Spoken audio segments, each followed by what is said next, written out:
afternoon, everyone. Thank you very much for coming. I've known Babak for 10 years plus. The first time I heard him give a talk, he came to pitch a project to the bridge class about using networks representing social interactions in a city and where interventions should take place if you're trying to control an infectious disease. I implored the class to embrace Babak's proposal and spend the following term familiarizing themselves with quantitative methods and how you represent social networks, using those kinds of systems, and frankly, they were scared, right? And the real challenge in even what we have here, which is an empty hall, except for those who are not scared, and more interested or coerced to be here, is that these systems can be very, very helpful. And when employed in provision of public service, public health interventions, they can be extremely effective in addressing a whole host of our needs. And what Babak has done is to parlay his experience as a theoretical physicist into something really useful, right? Chaos theory and stuff like that, fun to do as a degree. Afterwards, you come out and say, well, what can I say? There's Brownian motion, that's chaotic, right? That's it. But if you can actually parlay all that skill into something that's really useful, then it's really a rewarding career and great for society as a whole. So it gives me great, great pleasure to introduce Babak Pourbohloul to give a talk about the application of, what do you call it this time around? Not to scare them so much. Oh yeah, viewing health systems through a complex systems lens. Still scary. Still scary. Still scary. It's their loss, our gain. Thank you very much, Babak. Oh, will you accept questions as you go along? Yes, of course. Yeah, that's great. Thank you very much, Hadi, for the introduction. It's a real pleasure to be here. So today, I want to discuss three things. One is health systems. The other one is complex systems. And then try to see if there's really any link between them, and how can we really use these techniques or frameworks to address real-life problems, as Hadi alluded to. So, control front lights, because they won't be able to see your slides easily if we don't control the front lights. That's right. Keep going. Is it down there? Where? yes, It's the computer control panel on the I side. just didn't want to touch them. Good. Or this one. Which one do you think it is? This one. Do you know which one it is? I think I've done it once before. It's okay. It's all being recorded, so everyone gets it. I'm an engineer. Is it this one? I'm guessing it's That's that on one. the screen. I'm guessing it's that one. Which one? Oh, it's the projector light that you want to.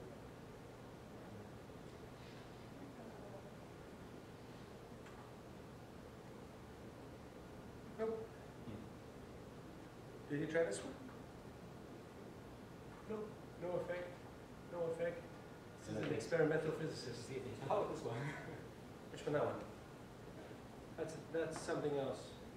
Solaris. That's probably the curtain. Or there might be another sometime. No, don't worry about it. We'll just carry on. See? We have excitement. So, I mean, really one of the reasons that motivated me to think about this subject was this paragraph taken from the World Health Report in 2008. And it says, no other $5 trillion economic sector would be happy with so little investment in research related to its core agenda, the reduction of health inequalities, the organization of people-centered care, and developing better, more effective public policies. And the reason that I was interested in this piece was because it reminded me another quote from someone else who said that I simply wish that in a matter which so closely concerns the well-being of the human race, no decision shall be made without all the knowledge with a little analysis and calculation can provide. Do you know who made this comment? Daniel Bernoulli, who is a Swiss physician and mathematician. The interesting thing is that he made this comment in 1766, so it was almost 250 years. There's a 250-year gap between these two statements. And it seems that it's always been a challenge for people, especially in the health sector, to incorporate quantitative approach in order to come up with effective decisions and optimal policy. So the question was, how can we overcome this issue? And in fact, if you just, I need to introduce the concept of health systems for those of you who are not familiar with it, and also complex systems. If I borrow the definition from this WHO report, it's very nicely summarized in the first paragraph. So it says, a health system consists of all organizations, institutions, resources, and people whose primary purpose is to improve health. This includes efforts to influence determinants of health, and then it goes on by saying that it includes both state and non-state actors, and then the action of health systems should be responsive and financially fair. A health system needs staff, funds, information, supplies, transport, etc. So if you just look at this small section, complexity really jumps out of it from every corner. And this is not a simple system to deal with. There is a lot of complex interactions that are taking place, and I will address them shortly. And the other side of it is that, of course, there are different definitions for health systems. I'm just, again, bringing this one introduced by WHO, which says that health systems are comprised of 6 core components or building blocks, which is the service delivery, health workforce, health information system, access to essential medicine, financing, and leadership and governance. So each of these components is complex enough to keep investigators busy for several years. Now getting back to, or switching to complex systems, again, thanks to Wikipedia, we have a couple of definitions. The first one is that in general usage, complexity tends to be used to characterize something with many parts in intricate arrangement. The study of these complex linkages is the main goal of network theory and network science. So it prepares you to see a lot of networks in the subsequent slides.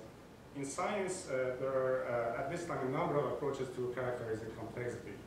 Another statement says, a complex system is a system composed of interconnected parts that as a whole exhibit one or more properties not obvious from the properties of the individual parts. And then there's a third one which says complex system models are developed generally derived from statistical physics, information theory, etc., etc. Of course, I found it a bit interesting because this definition basically says that complex systems are fundamentally complex. So thanks to Wikipedia for this clarification. But generally, when we have a system with a lot of interacting components that are acting in a non-linear way, as it's written here, then we are dealing with a system that we can call a complex system. It's the main issue for a lot of physicists, and there are a lot of studies done in this area. And even just focusing on the term non-linear.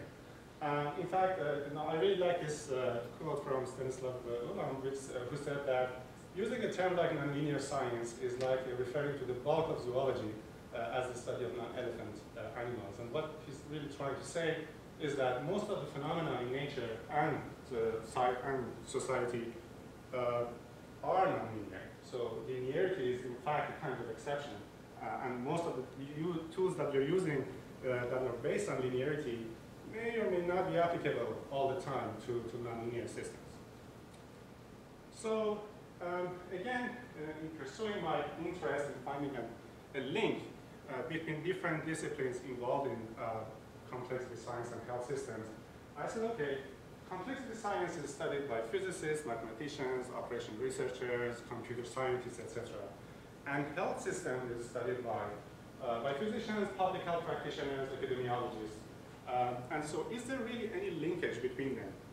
And the best way to look at it is the number of citations between these different disciplines. And I don't know if you've seen this, this website.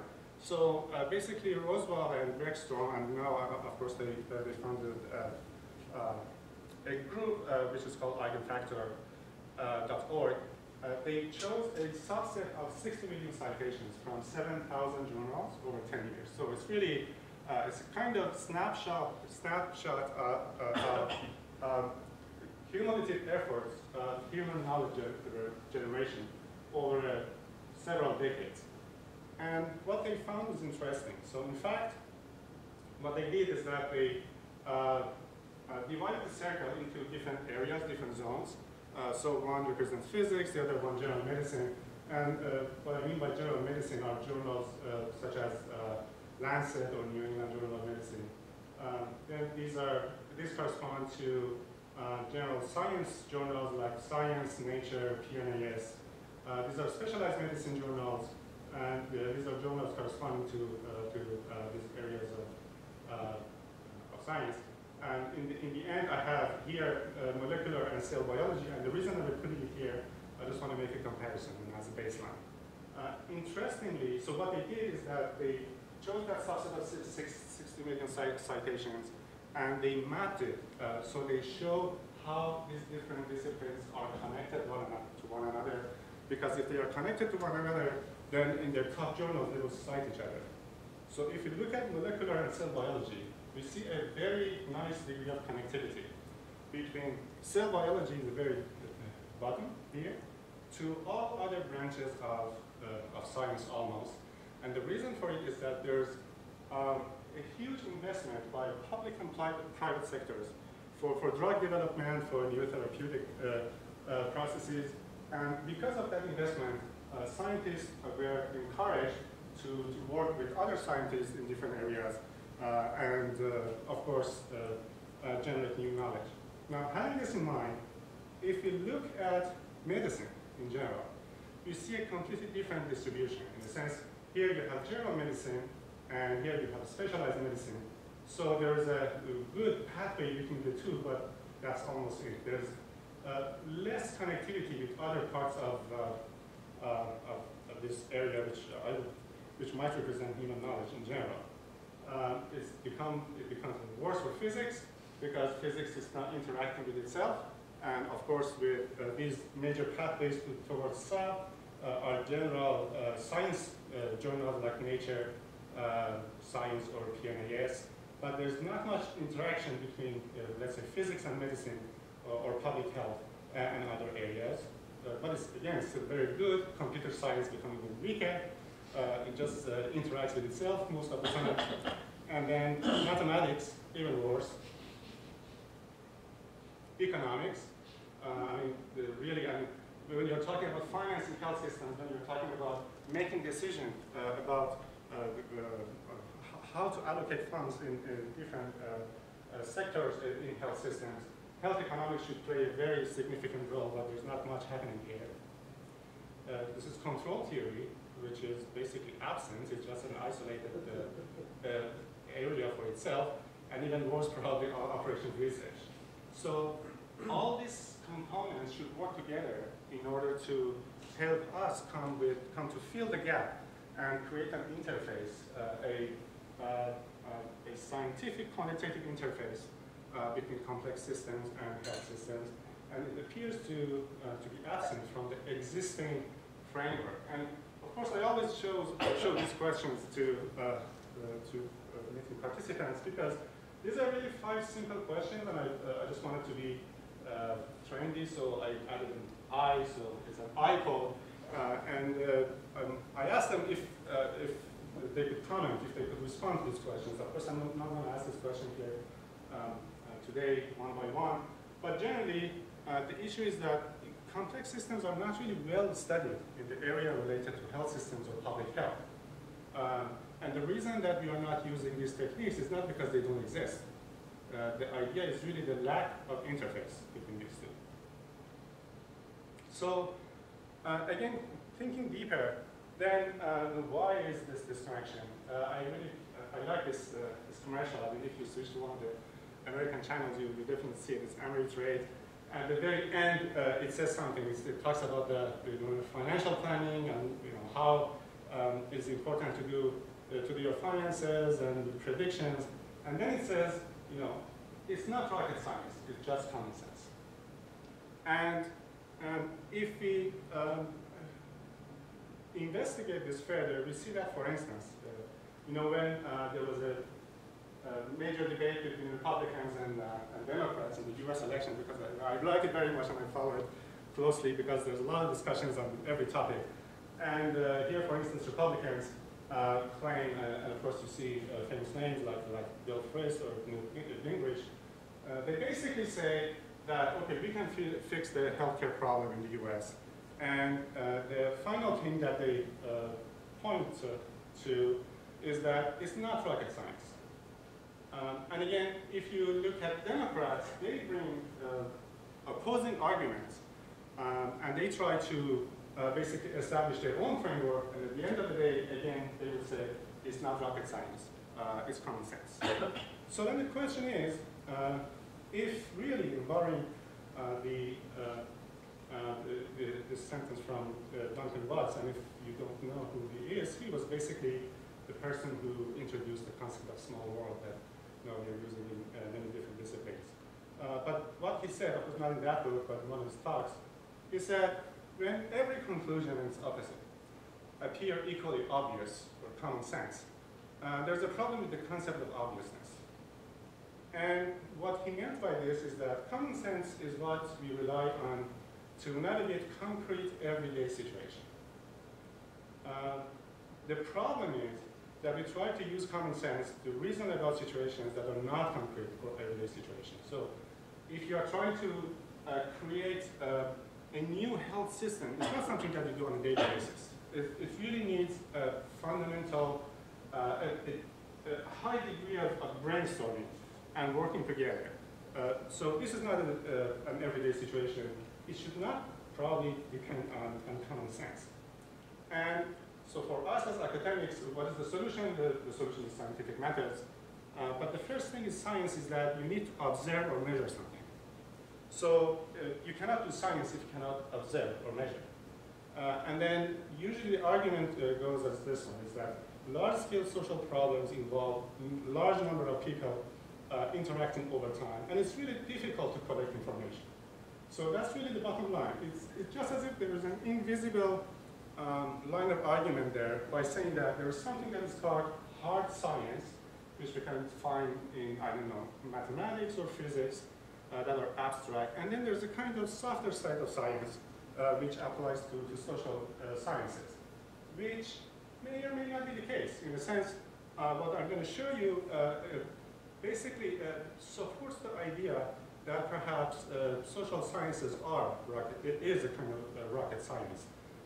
And we need to really incorporate more quantitative methods in understanding different phenomena in there. And so the main message here is that 21st century solution exists, which was not available before, and that is we do have large-scale data and we can analyze them. So we have the tools and we have the data to analyze certain phenomena that didn't really exist before. In fact, we are not the first people discussing the importance of complexity in health systems. So back in 2006, Pierce and Mendetti had introduced the concept or possibility of introduction of complexity science in epidemiology. And in fact, they divided it into two different segments. They highlighted that as far as communicable disease is concerned, there has been a good amount of work in the application of complex systems and nonlinear systems in understanding infectious disease spread. And as Hadi pointed out, in my group here at UBC also contributed to understanding the spread of diseases such as SARS or influenza. Related to non-communicable disease, they acknowledged that it was less applied. Complex system models were less applied to study non-communicable disease. What they suggest here is that a couple of suggestions basically. It's why cannot transmission of tobacco smoking in the population be modeled using similar techniques like infectious disease transmission. So is it possible that really smoking is transmissible? Not smoking itself, but the behavior of smoking. Or obesity. Is it possible that obesity is actually transmitted because the behavior is transmitted from one individual to another? And of course, this publication came out in 2006.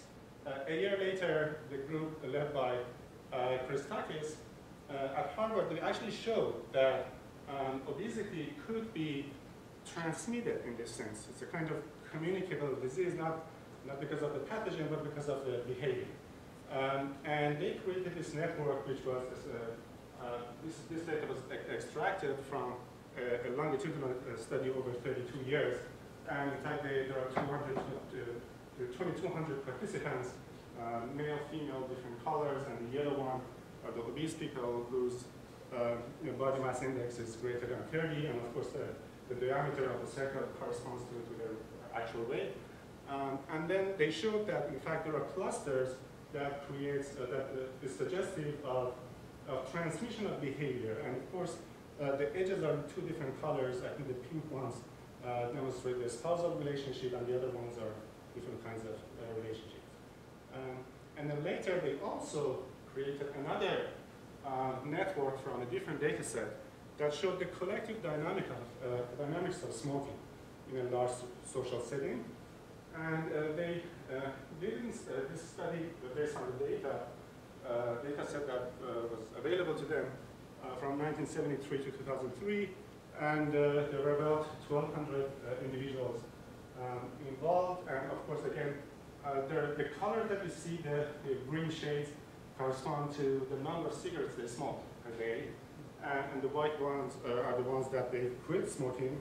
And as you see over time, it's very interesting. You will see a dynamic evolution of this network from 1973 onward. And especially from 1997, something interesting will happen. So I'm just waiting for, okay. So you'll see that relationships are created between these individuals based on the relationship and based on the way that basically they learn behavior from one another. They start smoking or quit smoking. And then you will see we are now in 1984. When we get around 1997, something very interesting happens.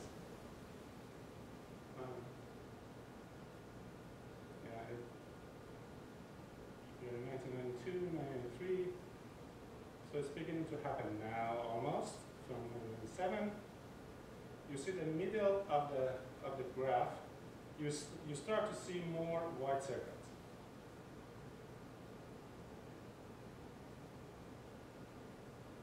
Basically this area.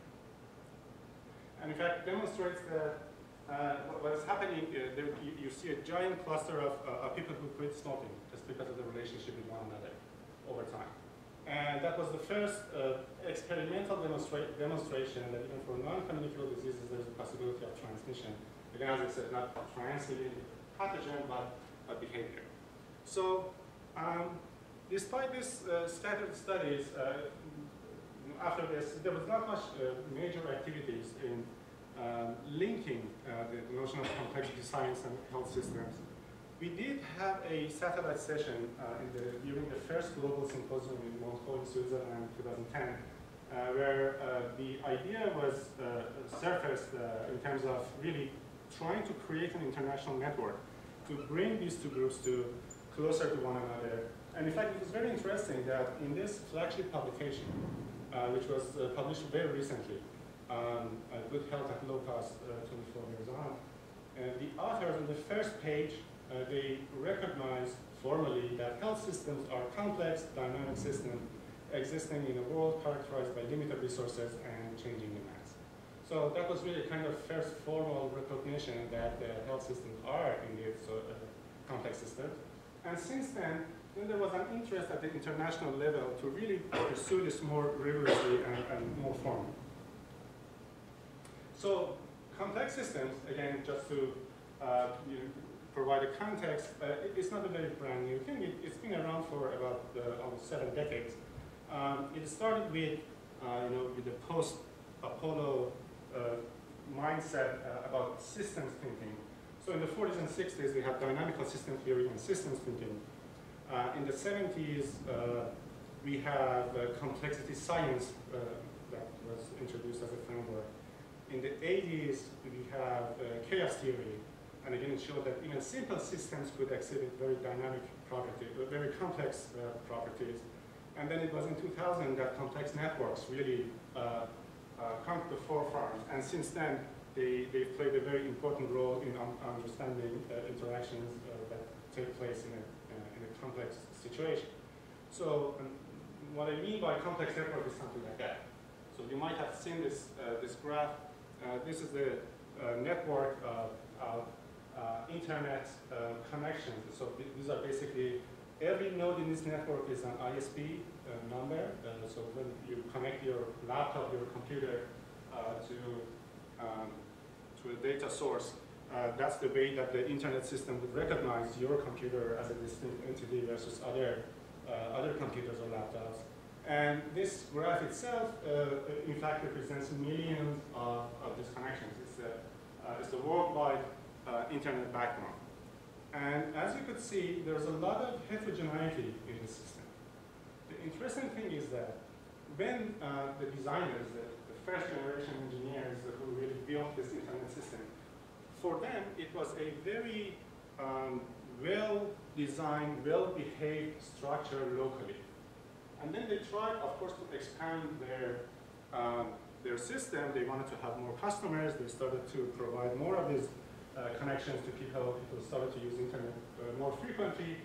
And then they realized something. It was early 90s, late 90s, early 2000s, that if you recall, we had major issues with computer viruses. And then there was rapid spread of computer virus. And people said, okay, how can we really understand this? Because if we look at our linear picture and if we look at our structured system that we had in mind, viruses should not spread that quickly.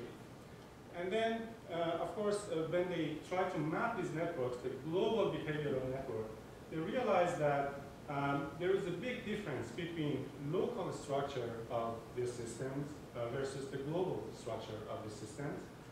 The global structure actually leads to the emergence of new phenomena, the things that we were not really able to capture locally.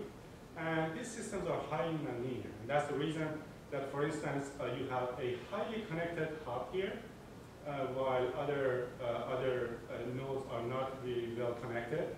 So there's a lot of heterogeneity in connection, and that heterogeneity leads to certain phenomena that we would not have expected in the past.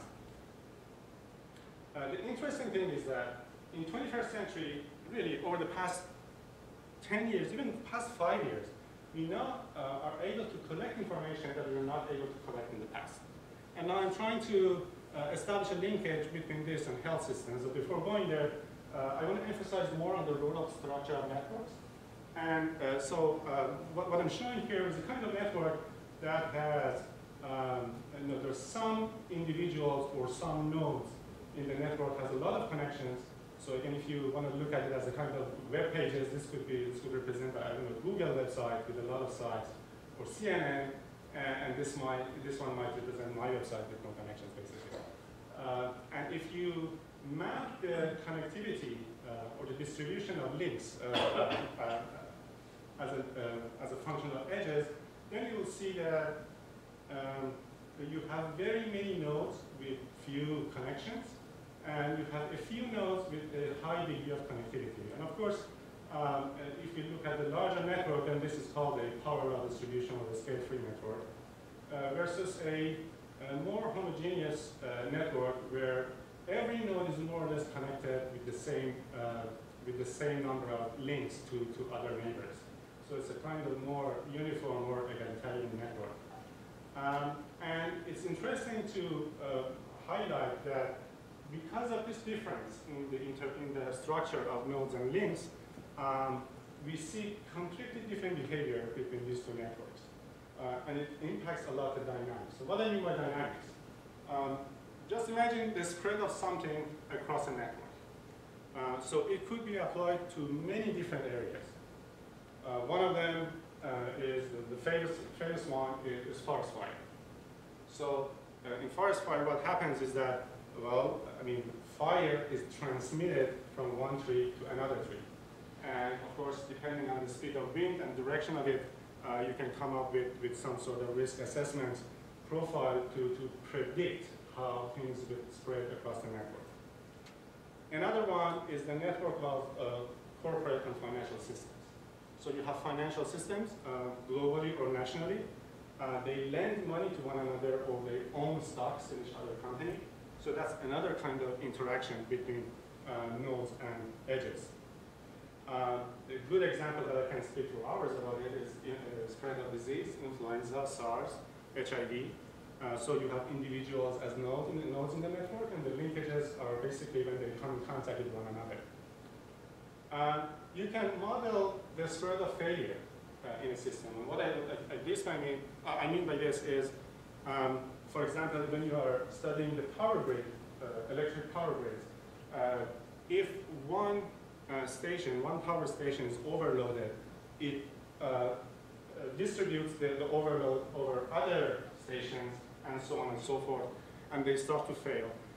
And that's the reason that we see massive blackouts every now and then, and the last one was, of course, in India. I think it was a year ago. But we had the same thing in Canada as well several years ago. And in fact, this is an interesting study that what they did, they showed that these investigators mapped the connectivity between all power stations in Europe. And then they studied the dynamical properties that if one of these stations failed, then what would happen and to what extent power failure would result in massive blackouts. So there are serious studies in different disciplines to understand the structure of networks, how the dynamic of a property or of a phenomenon impacts or spreads across the network, and more importantly, how these two components impact policy, because that's the real thing that we would like to address. In a sense, optimal policy can only be made if you have a good understanding of a network structure and network dynamics. So in terms of health systems, what we really need to start to do is to create a network that represents households, represents individuals, because at the end of the day, every decision that we are making about the health status of individuals corresponds to households or individuals. We also need to take into account the mobility of individuals. So if we take all these things into account, then we would be able to identify layers of networks. So the first layer, as I just showed, an ensemble of households and human mobility basically is responsible for a lot of things like disease transmission, information dissemination, rumor spread, behavioral patterns, and also social determinants of health. We have another layer of networks that are decision makers, service providers, NGOs, etc. And then we have a more global network that represents all those important concepts that I introduced in the beginning, which was about workforce, service delivery, and other components of health systems. And of course, practically, these are all possible given large-scale data available to us. So what we did here in BC, we used the demographic information that came from Statistics Canada, and we created a detailed network of interaction between individuals in the Greater Vancouver area. So in a sense, you could assume that you have 2.4 million nodes, a network of 2.4 million nodes, and several million links that connect these individuals to one another. And the reason that these networks are actually good representation of interaction between individuals are based on recent studies done by different groups. One of them I'm showing here is based on the study of human behavioral pattern using their mobile phone data. And what they showed is that they found that 93% of human activities are basically predictable. And of course, this was done on a large scale of data set. I think there were about 100,000 participants. And there was another publication from the same group which suggests that, they studied the trajectory of 100,000 anonymized mobile phone users whose position is tracked for a 6-month period. And again, they realized that, of course, the pattern of, the behavioral pattern of individuals participating in the study was highly predictable. And therefore, although we assume that we have a lot of freedom, in reality we don't have a lot of freedom.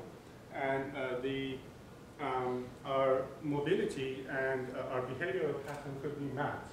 And in fact, this is the kind of network that we created for the Greater Vancouver area, using mobility data taken from StatCan data, from census data.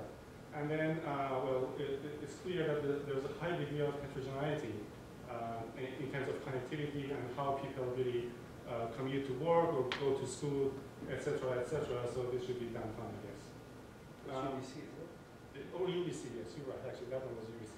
So, in fact, combining all these data and all these linkages, we are able now to study in real time the spread of an infectious disease like influenza. And so what I'm showing here is that based on every census tract, we could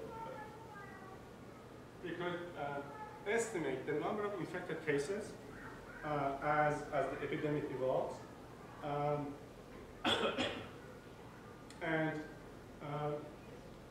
This is really the basis of the recommendations that we provide to the government, and we revise these recommendations every now and then. So the last one was about 2 years ago.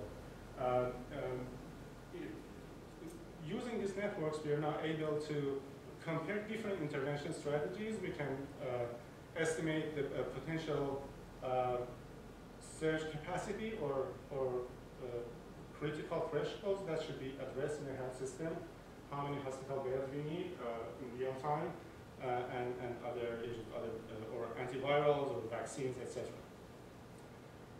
The interesting thing with the complex system approach is that is its modular structure. In a sense, if you can do something for the Greater Vancouver area, now we can do it for anywhere else. So this one corresponds to Toronto. So this is the same map, the same concept of mobility pattern and interaction of individuals in the Greater Toronto area. So, of course, there are many more nodes, and if you zoom in, you see a very rich texture at every section of this map. Then we can do the same thing actually for the entire Canadian population. And so from Victoria to St. John's, Newfoundland, and anywhere in between, these small entities, these are really very rich networks. And of course, if you zoom in, you could see all those details. I'm not going to do this for all of them, I just choose a subset of them. And again, what we see here is that there's a lot of heterogeneity in the structure of mobility pattern for individuals in different areas. The distance that they commute and the number of travelers based on the population density and based on the major urban settings that exist in each of these areas. And therefore, the important thing is that if a policy is applicable, let's say, to Calgary, it may not necessarily be applied, or it may not be the optimal policy in Vancouver. So heterogeneity should really be taken into account when we are dealing with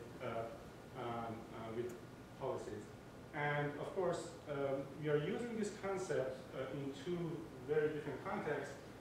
One is to address the catastrophic health expenditure in low, middle-income countries, and this is a collaboration with our colleagues in Pakistan. And also, we are interested to identify the patterns of healthcare utilization and workforce distribution. And if you recall, these were the two important ingredients of a health system. Our aim is to collaborate with our colleagues in Thailand to use their extensive data to come up with an optimal policy regarding healthcare utilization and workforce distribution. Now I'm shifting gears, and instead of looking at the large-scale structure in an urban area, I'm looking at a very small-scale unit, which is a hospital. So this is one of the layout of one of the hospitals that participated in one of our studies.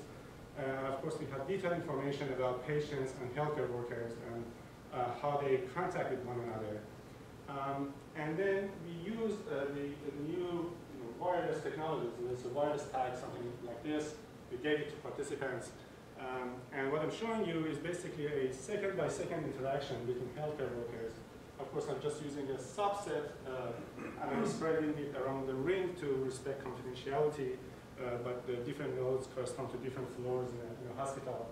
And of course, the larger study, this is given to all healthcare workers. It's just a sample to demonstrate here. And using this information, again, we can think of how healthcare workers are in contact with one another. So it's important for hospital infection control policy.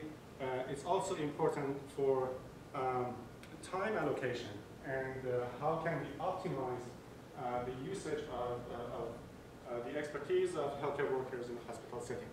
And it could be applied in a resource-rich setting. It also could be applied to a resource-constrained setting.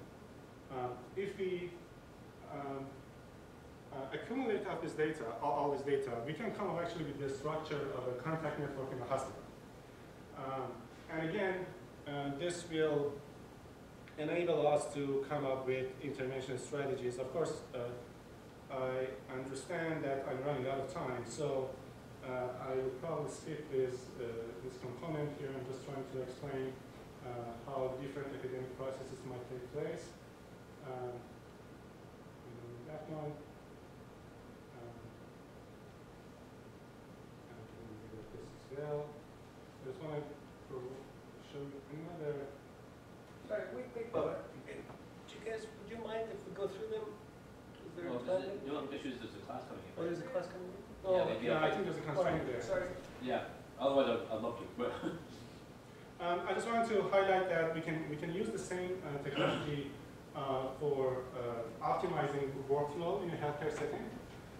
And again, because we have detailed information about location and time spent of every healthcare worker, so we can optimize that workflow. And this, in fact, this is one of the projects that was completed at our center, and it was done in one of the clinics located in the Greater Vancouver area.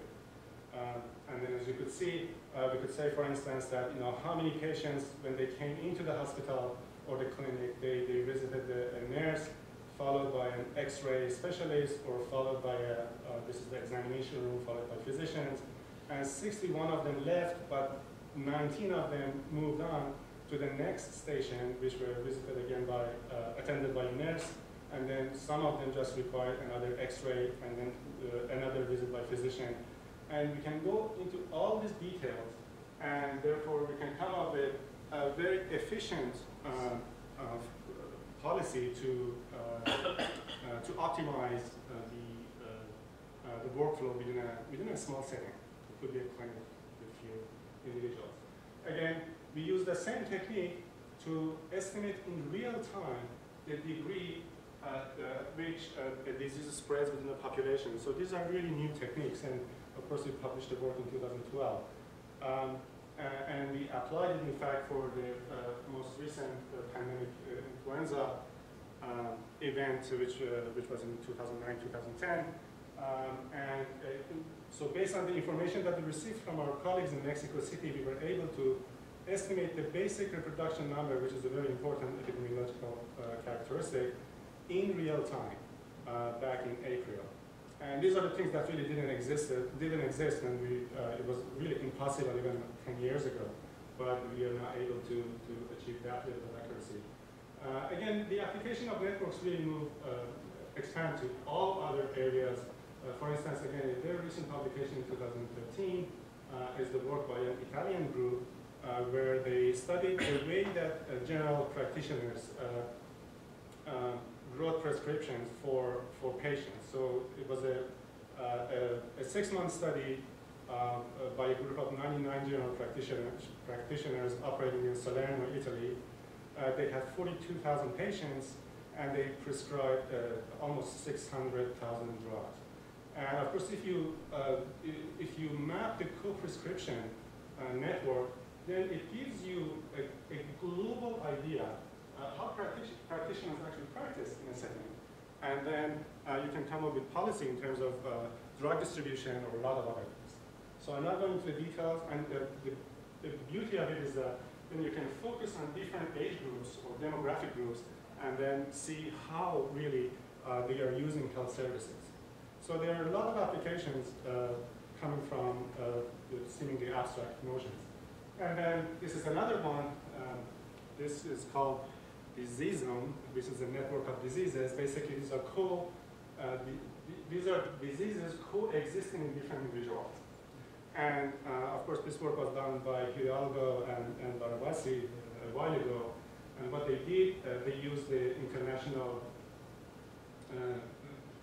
Disease Identification Code to again, they looked at 2 million individuals age 65 plus in the US. And they looked at their current health status and their different diseases. And then they try to make a linkage and weight appropriately between all those nodes. And then they came up with these beautiful networks. And of course, if you show this to a physician, in some cases, perhaps coexistence of diseases is not a surprise. But in some other cases, actually, they reveal certain structures that may not have been identified without this kind of analysis. This is the two more things I need to, I think is very interesting. One is the network of global corporate control. So it's basically the number of financial institutions and corporations across the globe that that own each other's or many other countries' stocks or shares. And so, of course, the color, the red ones are the ones that are most influential in the global financial system. And if you're interested in more details about them, of course, I can zoom in and get this network for you. And then you see the usual suspects. So it's, I don't know, it's Citibank and Deutsche Bank and you know, all those things, Mitsubishi, Royal Bank. So these are really the major actors that influence heavily basically all financial transactions within that is taking place in the globe. Interestingly, this could be done at the national level. And in fact, you will see a great degree of heterogeneity between the structure of the economic backbone of different countries. So again, in these graphs, every node corresponds to a financial institution, and the linkages correspond to the way that they influence one another based on financial transactions and ownership.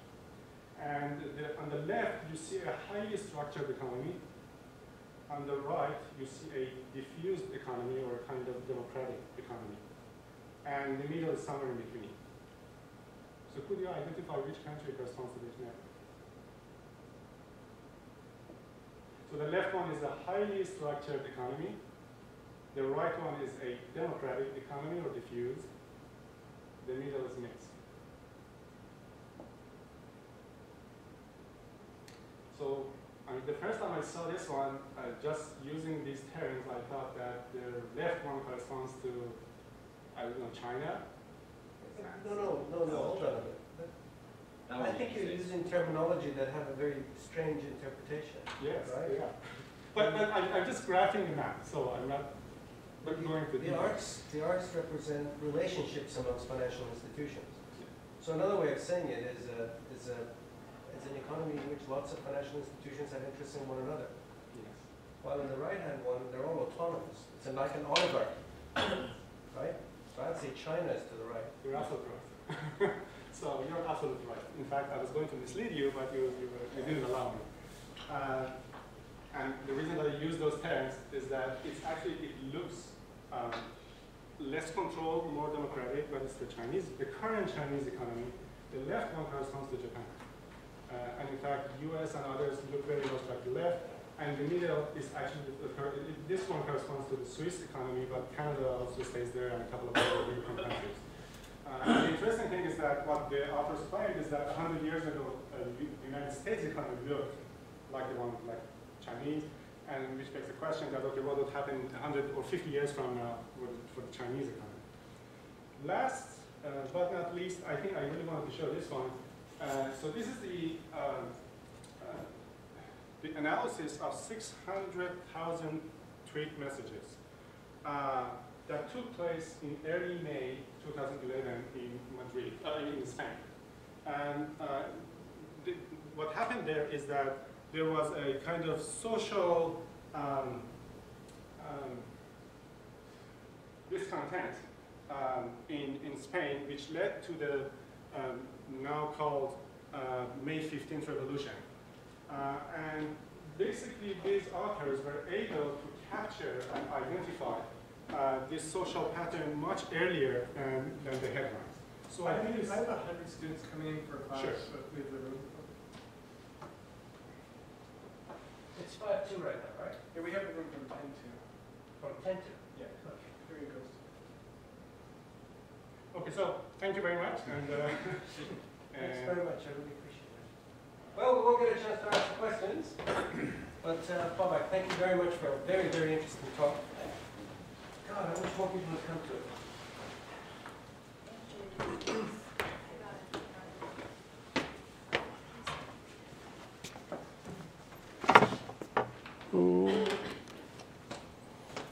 Mm-hmm.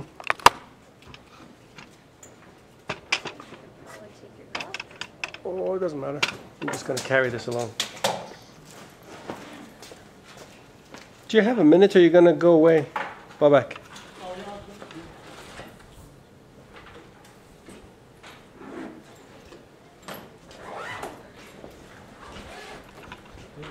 Good. Thank you.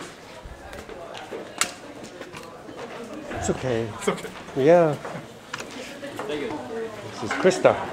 Say hello, Krista. These are all the students. We're just going to keep going like this, right? So it's like, yeah, that was really cool. They gave him sweatpants. Hello.